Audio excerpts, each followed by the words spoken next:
मुंबई में हूँ, मुंबई के दौरे में हूँ और यहाँ बिहार के दरभंगा के हमारे लोकसभा प्रभारी हैं, हमारे एक साथी हैं, वो व्यापार करते हैं, किशोरदास भारती जी। उनके साथ बैंकिंग में एक बहुत बड़ा फ्रॉड हुआ है।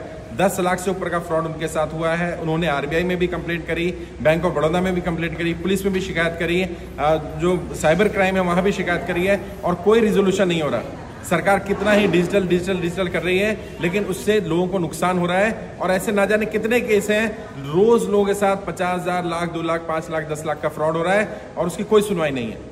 तो मैं चाहूंगा किशोरदास भारती जी खुद अपनी जुबानी अपना पूरा केस बताएं और आप देखिएगा ये एक एग्जाम्पल है किस तरह से लोगों के साथ फ्रॉड हो रहा है। अगर सरकार के लोगों को, बैंकिंग के लोगों को डिजिटल में अभी महारत हासिल नहीं है या वो चीज़ों को मैनेज नहीं कर पा रहे हैं, तो कम से कम उन्हें डिजिटल में भी कहीं ना कहीं ऐसा मैनुअल स्टेप डालना चाहिए जिससे लोगों के साथ फ्रॉड ना हो। तो मैं चाहूँगा किशोरदास भारती जी अपना एक्सपीरियंस बताएं, किस तरह का अनुभव उनके साथ रहा। नमस्कार, जय हिंद। एक्चुअली मेरा नाम किशोरदास भारती है। मैं दरभंगा लोकसभा से हूँ और बिहार का रहने वाला हूँ। काफ़ी दिनों से मैं मुंबई में काम कर रहा हूँ। मेरा बैंकर बैंक ऑफ बड़ौदा है, जहाँ से मैंने CC current cash credit facility लिया हुआ है और उस अकाउंट से एकाएक अगस्त 29 सैटरडे के दिन जो है मेरे अकाउंट से 9,65,000 का डेबिट हो गया। और इसके लिए जब मैंने बैंक मैनेजर को पूछा तो उन्होंने कोई भी जवाब नहीं दिया। बोला मैं देख के बताता हूँ, और बाद में बोला कि नहीं, आपके अकाउंट से ये डेबिट हो चुका है।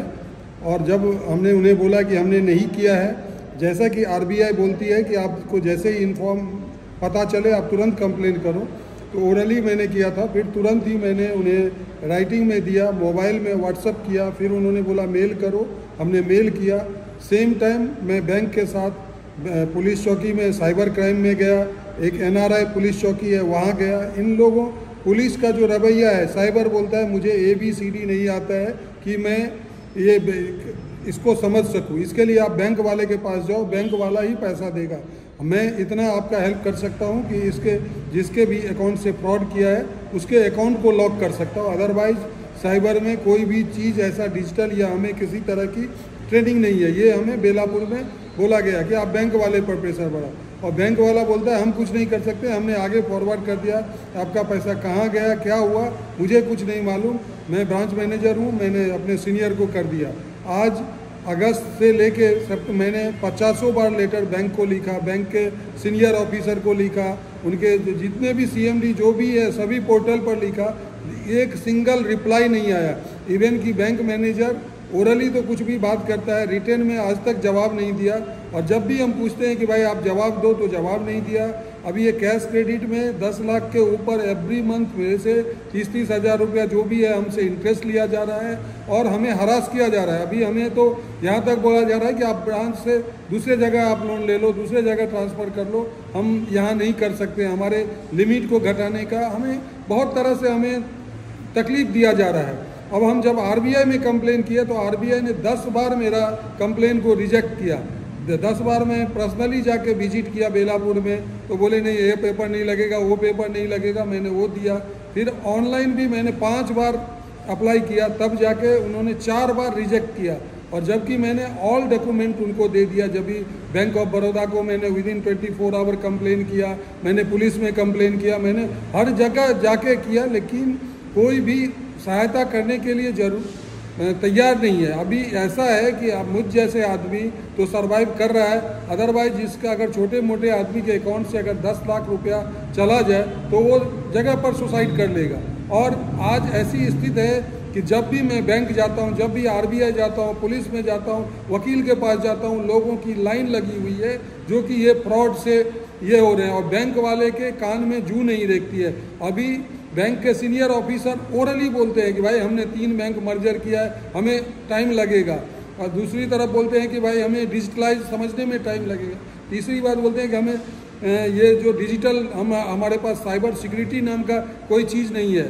तो आम पब्लिक कहाँ जाए जो आज बैंक में पैसा रखने के लिए भी पैसा दिया जाता है और उनकी पैसा सुरक्षित नहीं है। सरकार रोज नए नए नियम बना रही है कि आज लॉकर रखो तो उसके लिए ये दे दो, आप पैसा जमा करो तो इतना पैसा दे दो, जमा निकालो तो इतना पैसा दे दो। तो हर एक जगह से सरकार कमा रही है, लेकिन एक आम पब्लिक जो अपनी गाड़ी मेहनत से लाखों लाख रुपया जमा करती है उनका पैसा डूब जाता है। और हम जैसे छोटे व्यापारी जो आज 50 आदमी को एम्प्लॉयमेंट दिए हैं, जिसका सैलरी देने का पैसा जो हमारे पास जो बैंक से हमने लोन लिया था वो बैंक अगर उसको ही गबन कर देगी तो आदमी कैसे रहेगा। आपके साथ जो फ्रॉड हुआ वो किस तरह से हुआ, थोड़ा सा आइडिया देंगे? आपको मैसेज आया होगा, पैसे जा रहा है कुछ?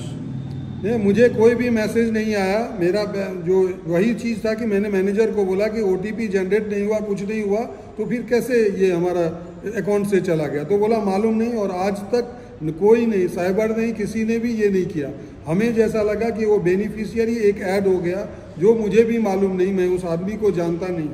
और RBI का एक रूल ये भी बोलता है कि अगर बैंक वाला मुझे पहले क्या बोला, नहीं आपने दे दिया होगा, कर दिया होगा, तो RBI का एक रूल ऐसा है कि अगर मैंने गलती से भी किसी को ट्रांसफ़र कर दिया तो उस पैसे को भी अगर हम बोलते हैं कि हमें वापस चाहिए तो वो वापस दिलाने RBI और बैंक मदद करती है। 48 आवर्स हो जाता है। हाँ। तो वो जाता है, तो वो भी नहीं हुआ और किसी तरह से हमें कोई आश्वासन नहीं मिल रहा है और उल्टा हमें हरास किया जा रहा है। अब आप क्या चाहते हैं, सरकार से क्या चाहते हैं? सरकार से हम चाहते हैं सबसे पहले तो हमारा पैसा दे दिया जाए। दूसरी बात कि हमें एश्योरेंस चाहिए कि हम जो बैंक में जमा करते हैं वो पैसा एश्योर्ड होना चाहिए। उसमें ऐसा इस तरह से जो फ्रॉड होता है, कोई निकाल लेता है, किसी के नाम पर लोन आ जाता है, या एक गरीब आदमी जो छोटे छोटे हैं उनके लिए भी प्रोटेक्शन में कुछ सरकार बनाए। और अगर सरकार सक्षम नहीं है तो ये डिजिटलाइज छोड़ के और ये digital money, digital rupees, digital ये सब जो कर रहे हैं, तो इसमें हर जगह डेली टू डेली ये हो रहा है कि क्राइम हो रहा है, लोगों का पैसा जा रहा है, गाड़ी कमाई जा रहा है। आज जो कोविड से, नोटबंदी से, GST से आदमी वैसे ही त्रस्त है, वैसे में कैसे सरवाइव करेगा? ये आम पब्लिक का भी एक इशू है कि एक आम पब्लिक को इसके लिए जागना पड़ेगा, नहीं तो ऐसा लाखों लाख रुपया लेके चला जाएगा। अभी 10 लाख मेरा ले लिया, अगर कोई फ्रॉड कर रहा है तो दिन में अरबों रुपये का फ्रॉड हो रहा है, तो ये आम पब्लिक कहाँ जाए? तो अच्छा, ऐसे और भी लोग जिनके साथ फ्रॉड हुआ है, अगर वो आपसे संपर्क करना चाहें तो आप कर सकते हैं, उनसे बात करेंगे? नहीं, जरूर बात करेंगे हम उनसे। अपना नंबर दे दीजिए फिर। मेरा नंबर 8369569419। दोबारा बोल दीजिए। मेरा नंबर है 8369569419। जिस किसी को भी अगर कोई चाहिए, मैं क्योंकि इसलिए अभी तक काफ़ी मेहनत किया हूँ और ये बहुत गाड़ी कमाई है, तो मैं तो मरते दम तक नहीं छोड़ूंगा। मैं 10 लाख के लिए 10 लाख और खर्च करने के लिए तैयार हूँ। मैं न सरकार को छोड़ूंगा, न बैंक को छोड़ूंगा, न ये RBI को। ये मेरा खुला चैलेंज है और मैं सभी पब्लिक से आह्वान करता हूँ कि अगर किसी को भी कहीं हमारी ज़रूरत हो तो हम गाइड करते हैं। क्योंकि आज के डेट में मैंने खुद वकील को 25,000 रुपया दिया, 25 पैसे का काम नहीं किया। उसने और उलझाने का काम किया कि वकील ने खुद के लेटर हेड में लेटर लिख के दे दिया कि भाई आप ऐसे कंप्लेन करो तो आप अधिक सुनेंगे, जबकि वो उल्टा RBI वाले ने इसी कारण से मेरा रिजेक्ट कर दिया। तो इसलिए अगर RBI में कैसे कंप्लेन करना है, कहाँ कंप्लेन करना है, इस तरह के भी कोई चाहिए तो हम मदद करने के लिए तैयार हैं। शरीर से, ऑनलाइन, ऑफलाइन, जैसा भी हेल्प चाहिए मैं करने के लिए तैयार हूँ। बहुत बहुत शुक्रिया, धन्यवाद।